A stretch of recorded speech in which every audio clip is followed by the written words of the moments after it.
Alright, well, just one little package this week, I guess.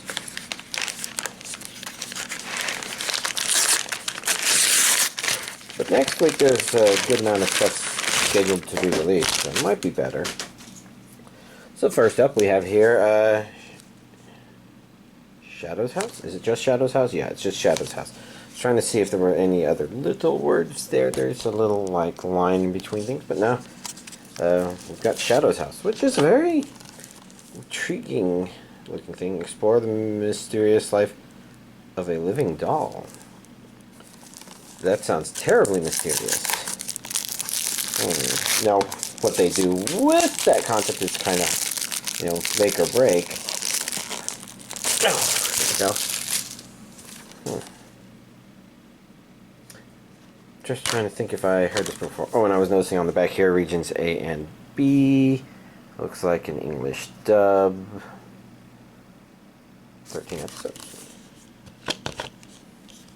There's 1 through 8. 9 through 13.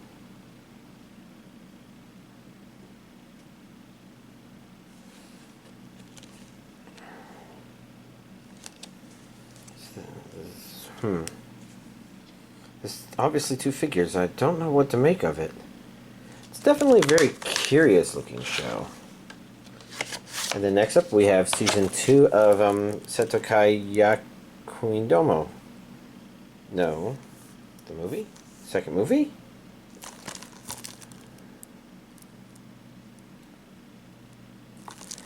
Yeah, I do know that there's at least a couple scenes on YouTube from this that are gut-bustingly super mega hilarious. But I had trouble starting it. It felt like it started off on the wrong foot, maybe? Maybe the humor wasn't consistent. Region A only. Movie on 1 disc. Japanese with English subtitles only. Said movie. So maybe instead of a season 2, this is the continuation, but it's a movie or something like that. Yeah, I know. Quick. Sorry about that, but here's this week's anime Blu-ray collection update. Okay, yeah, I guess I'm hunching over. The camera's pointed in a little lower than needed.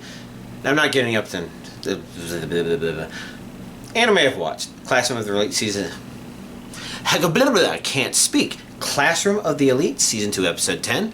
Can I even remember what happened specifically? Oh yes, quite a few interesting things. More Classroom of the Elite goodness. So if you've been watching Classroom of the Elite, I think continues to be good stuff. I guess if we're getting close to a season finale, and I'm sorry if I blocked my audio. If we're getting close to something like a season finale, then I think it's setting itself up pretty well. I'm definitely curious what's going to happen. There could be 2 more episodes, and those 2 episodes could be, you know, important events from what they've set up. So, good job. And it's kind of interesting to mention that stuff, because the next 2 anime, you know, I'm going down the list, of course. Harem in the Labyrinth of Another World, episode 12, and Black Summer, episode 12, are both season finales. And as usual, I would say Black Summoner came out on top, but in this case, it's more like Harem in the Labyrinth of Another World just went, what in the ever-loving fuck just came out of the fuck of nowhere?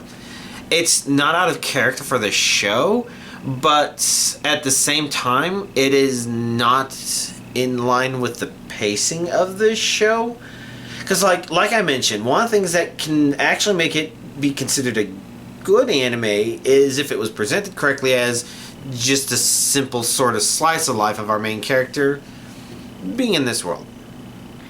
So if it was instead called something like how I woke up in another world and met my forever otherworld wife or something like that, you know, because most of the show has just been our main character and Roxanne and just kind of the interaction between the 2 of them. And in that regard, it may actually be better received, better rated, even though it is a complete horn dog of a show. But the last episode decided, even though the previous episode was continuing this pacing and this episode began with that pacing, all of a sudden it decided to go Omega Horn. And if there's another season that comes after this, or if there's any additional episodes that come after this, then there's no reason it needed to introduce 6 more fucking characters in the last 2 minutes just for sex appeal. If I were to take a guess, season 1 is ending, and maybe it didn't do as well as the creators were hoping, so the chances of there being a season 2 has gone down, so they're throwing that in, maybe as a nod to people, or maybe they really just planned it this way from the very beginning. Very strange way to end. I'm assuming it's an end. I haven't double checked to make sure it was supposed to be only 12 episodes and not 13. But it would be really weird if there were any more episodes in this season after that, because it ended on a note, and it decided to end on a weird horn dog note. I'm just wondering, what if season 2 begins with, oh, that was all a dream or a premonition of the future or something like that? Whereas Black Summoner episode 12, so it's that one's definitely not an end of the series sort of thing, but it's definitely the end of a season, and I guess it's okay in terms of presenting a character that's a bit of a foil for our main character. But at the same time, to just kind of introduce them at the very end of the series, it doesn't feel very connected thematically or story to the stuff. So it's a little haphazard. But you put that aside, and it's still okay. All this cool stuff happens. I think if you've enjoyed Black Summoner up to that point, it at least didn't suddenly feel like it suddenly changed gears and hit the hyperdrive or anything like that. It felt like it was just stepping up to where it needed to step up next. So, it was okay. I think, again, I feel like it's probably easier for people to pick up and watch it and finish it. Parallel... I cannot speak today. I should have drunk some water before I started recording. Parallel World Pharmacy, episode 10. More stuff happening, more conflict, these stuff happening, but it's the same Parallel World Pharmacy conflict, which is light conflict, even though it sets up something to be dangerous. For some reason, it doesn't feel like the danger is real per se.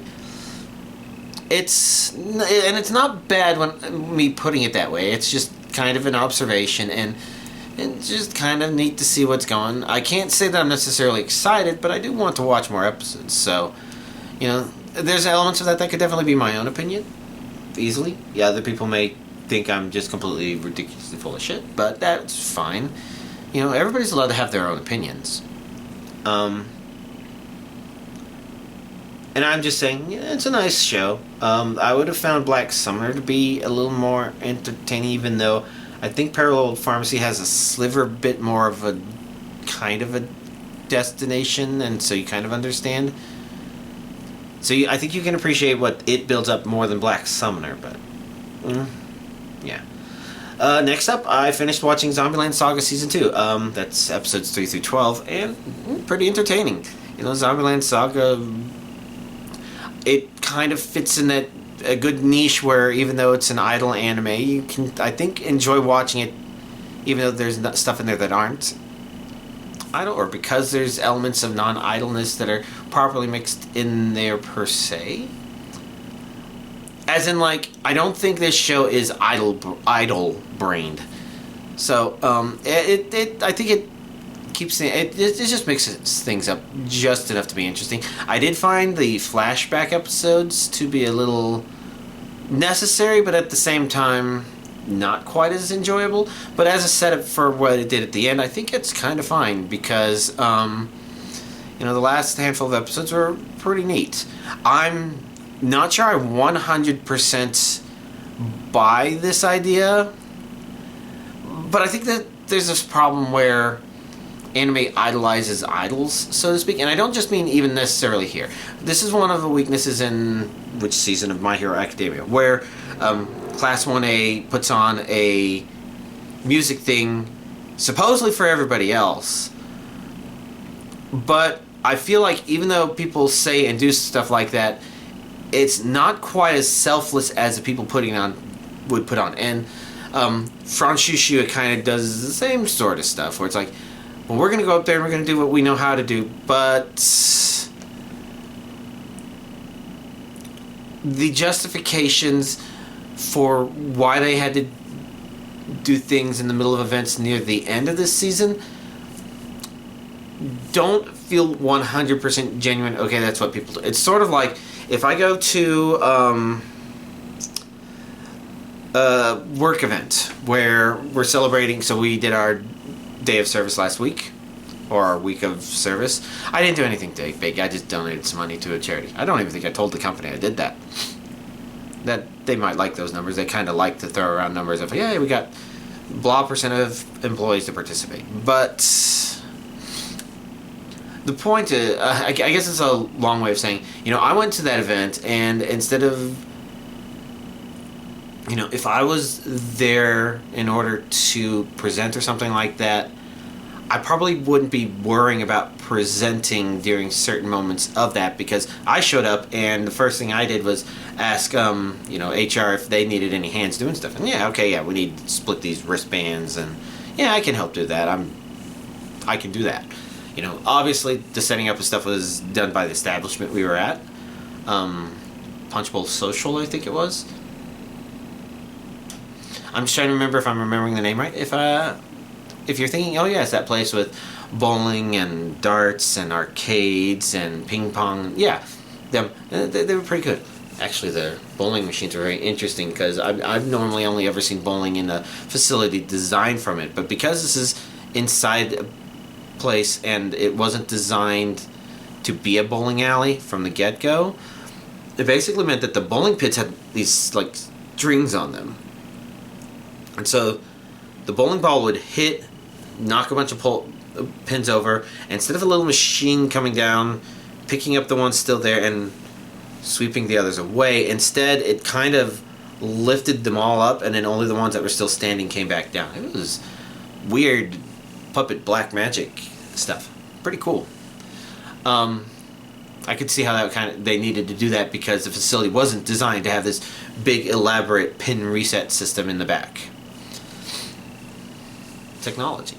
I don't know. The point is, for me, their concern is, okay, do they need help setting up? Do they need help breaking down? Little things like that. And I kind of feel like when some of the stuff that are, we need to show our support for other people, it wasn't quite 100% there, but I guess it still did stuff that was kind of worthwhile.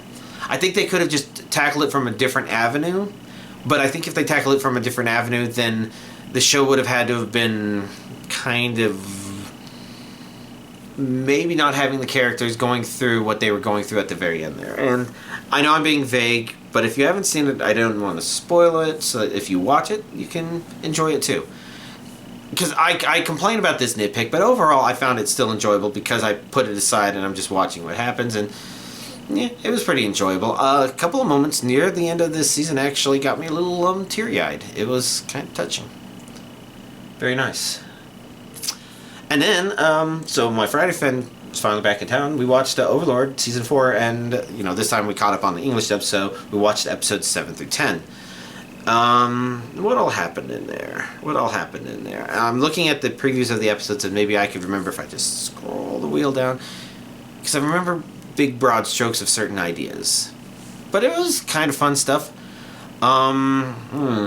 What did I want to talk about? There was some fun dialogue in there. Overlord, like I said, at the very beginning of the first season, the first episode is a little, you don't know, but for me, I found that episode 2 is when the dialogue started becoming kind of neat and interesting. I was interested in the show, and episode 3 is when they expanded even further. So, obviously, early Overlord just has this concept of sometimes the dialogue can be really entertaining to listen to. And I felt like there were a couple of parts in these 4 episodes that definitely fall into that category.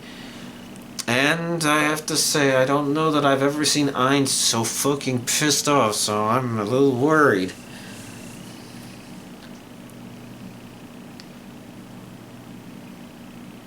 Yeah, Jesus. Pretty cool stuff. Let's see. I'm trying to think if there's anything else to talk about. I think anime-wise, not. I guess I've prepared other stuff to potentially watch on Crunchyroll. Vivi is definitely in there. I know the Blu-ray is like somewhere right there behind me, and I'll figure out what I'm going to do in terms of watching that. but it was a complicated weekend, and I barely finished Zombieland Saga today. Oh, yeah. So I need to figure it out. It was a busy weekend. I also remembered that I did watch the latest episode of Rick and Morty, and I really like how this season is just doing funny, simple concepts that are just new. Good job. I think another funny episode. Season 6 is pretty strong so far, in my opinion. Good stuff. Other stuff. Let's see. So there was a Splatfest this weekend. I'd say the first Splatfest, but I think it's more appropriate to say the first Splatfest that awards Super Sea Snails. Maybe, because I don't know what the promo one did for people. And I think people who may have played it didn't say about getting any prizes. But I was fortunate. I reached level ruler. I was on the winning team, Team Gear, so I'd say I got the most Super Sea Snails, but a friend of mine got to ruler +2, and I do believe he got almost twice as many Super Sea Snails, so you definitely get a lot of awesome stuff by continuing to go above and beyond. Nice for the game. I can kind of understand why they do some of that stuff, because seeing how Super Sea Snails use this time, so you can use one Super Sea Snail to add a slot, but then you can also use more Super Sea Snails once it has all the slots to increase the rate at which the equipment gains experience. And there's probably other pieces of equipment I should have focused on knowing that, but I did want to, play around with that a little bit. So there's a bit of a stacking effect there. It's all good. Because, yeah, beyond that, yeah. And me reaching rank ruler is actually a pretty big thing because it was a jam-packed weekend. So, like, Friday, of course, my Friday friend is back, but that Friday evening was already a little bit of a disaster because, so the third friend that drives us to the restaurants whenever he's around, he was driving, he got rear-ended on the highway while we were in there. So, interesting experience. I don't want to comment too much on what happened there just because, as horrible as that evening probably was for our driving friend, the guy in the back was probably much worse. And it was very weird because it was related to lane closure on the highway and traffic coming to a stop, and the person behind us not noticing in time and their tires not quite being there. I mean, like, I was in the back and I could swear I heard that tire squealing for like 2 whole seconds. He tried. But whatever they were going to do in order to make that work, I don't even think that was on mind. You pull over to the side, you start exchanging information, checking on people, damage, etc. Fire trucks were there minutes later. Yeah, we had 2 fire trucks. And I was worried because I was afraid the fire trucks had been called for somebody else, for a bigger accident, because we were small fries. The guy didn't hit us that hard. We didn't rotate. It was just hard enough to bump to cause a lot of damage to the front of his car, because I think his bumper went under my friend's bumper, so that crashed. His headlight and radiator were not in very good working order afterward. His radiator just dropped everything everywhere. His bumper was limp, so, not so great. And then we had a constable who led us off into a parking lot where 2, maybe 3 police cars showed up. I say maybe 3 because I think there was a third one that showed up to report that there was somebody else who was crashing into barriers along the access road, and they went off to find him. But it was definitely a weird evening. Emergency services, they were all nice and professional. If anything, I just regret that they had to come out for so much. It felt like it wasn't just we just tapped each other's bumpers, but it wasn't like, it wasn't to call the ambulance. So, and that's a weird start to the weekend, because you know what I had to do the next morning? Well, first of all, that evening, there's watching Overlord with my friend, and then I have to jump on Splatfest in order to start making headway on that, because I had limited time, because the next morning I had to wake up early in order to go up to my brother's house, because he's moving. Actually, they finally reached, I'm here in Texas, Austin, Texas, and they're moving up to Illinois, and that's quite a long drive. But before the drive, there was 5 hours of helping him load his U-Haul.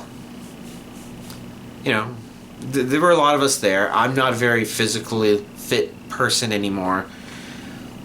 So, a lot of the heavy lifting other people did. I just helped make sure stuff was continuously moving out there, stuff was being organized, so that when things could be put in, you always have to make sure that you determine where the big furniture is going before you start piling other little things around them. So, you don't have to be the person lifting to help. In fact, like my mom was inside helping pack things that weren't finished packing and things like that. Sweeping, stuff like that. You had a wide variety of things. My dad was still more physically fit than me, so good for him. It's just unfortunate for him that his body's not able to keep up as much as well. He had some bruising that he says is probably not going to heal for a couple of weeks, and unfortunately that's just the reality. Our bodies, don't last forever. But he's doing a really good job of it. Yeah. See, lots of thoughts. And then immediately after that, it was really hot this weekend, like 90-something degrees out. So it's not like we were getting a nice autumn breeze or something like that. It was cooking. So, I kind of did reach a limit. But I had to stop by Randall's on the way home because I had 2 grocery needs. First of all, I usually determine the timing when I go to Randall's based on whether or not I have frozen ramen. See, every Friday I eat a frozen ramen. Fridays are ramen days.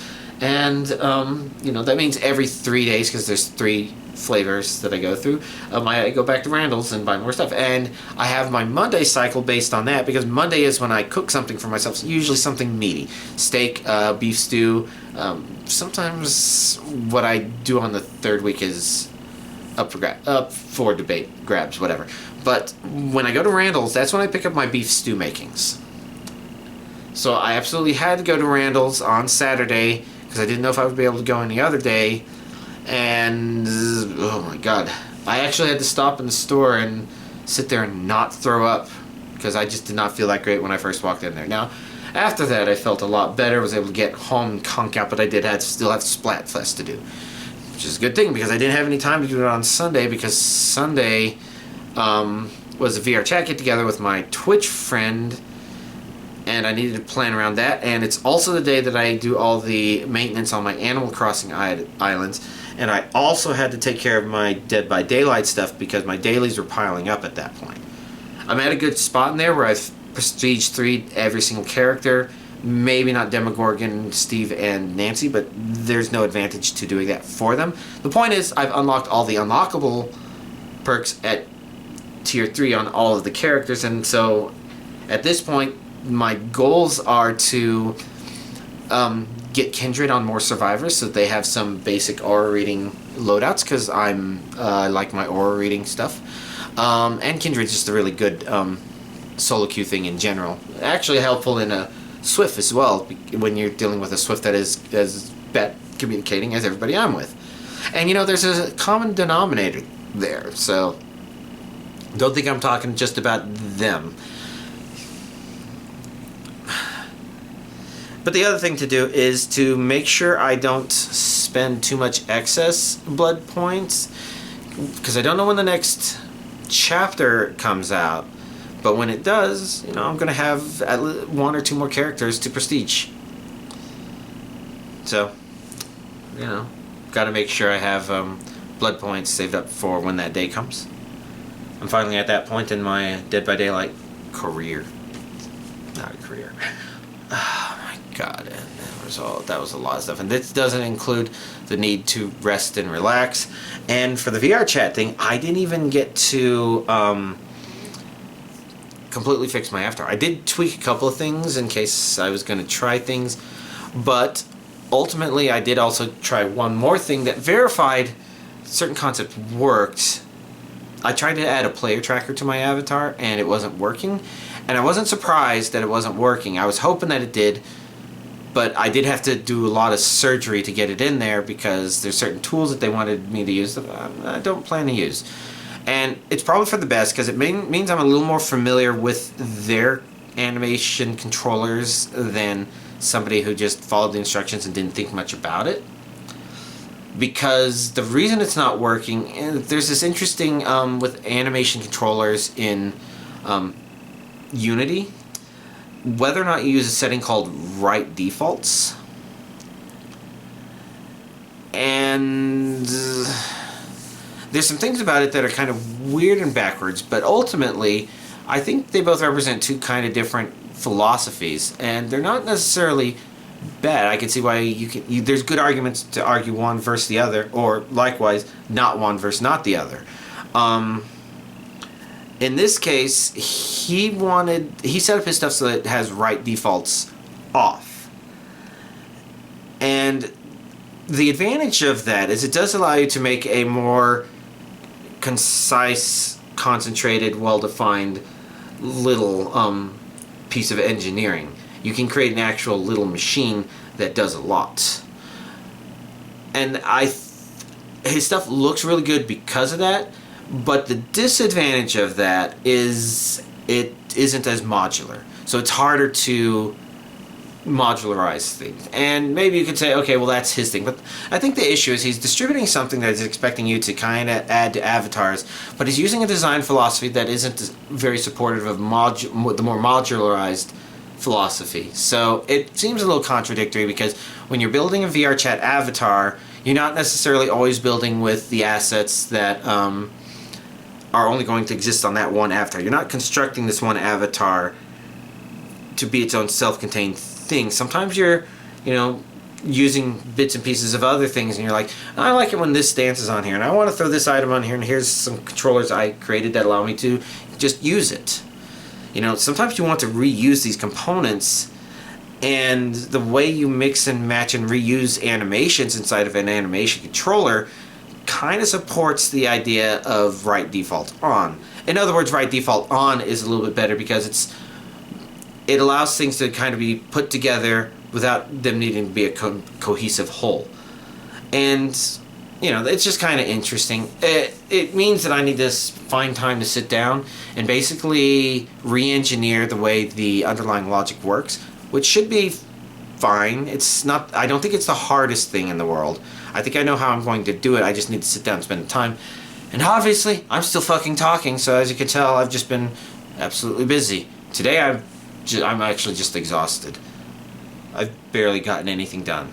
I wanted to do some Dead by Daylight stuff. Played one round of Splatoon, but today I'm not at full energy.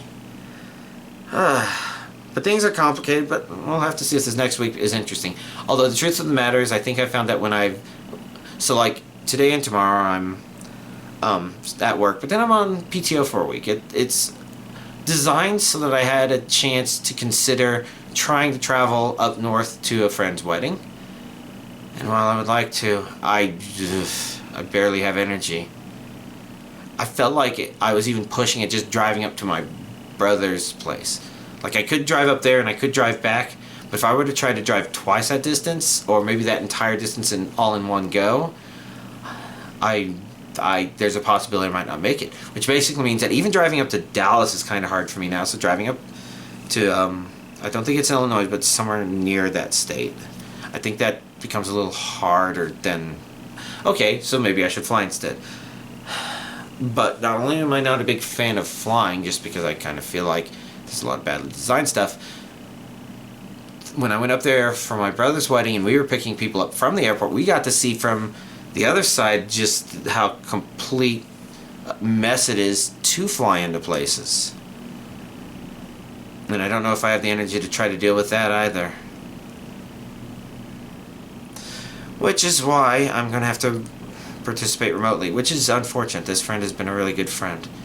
But, putting that aside, I'll probably spend a lot of time sleeping this next week, so who knows if my, whatever you call this section will be of any note next week or not.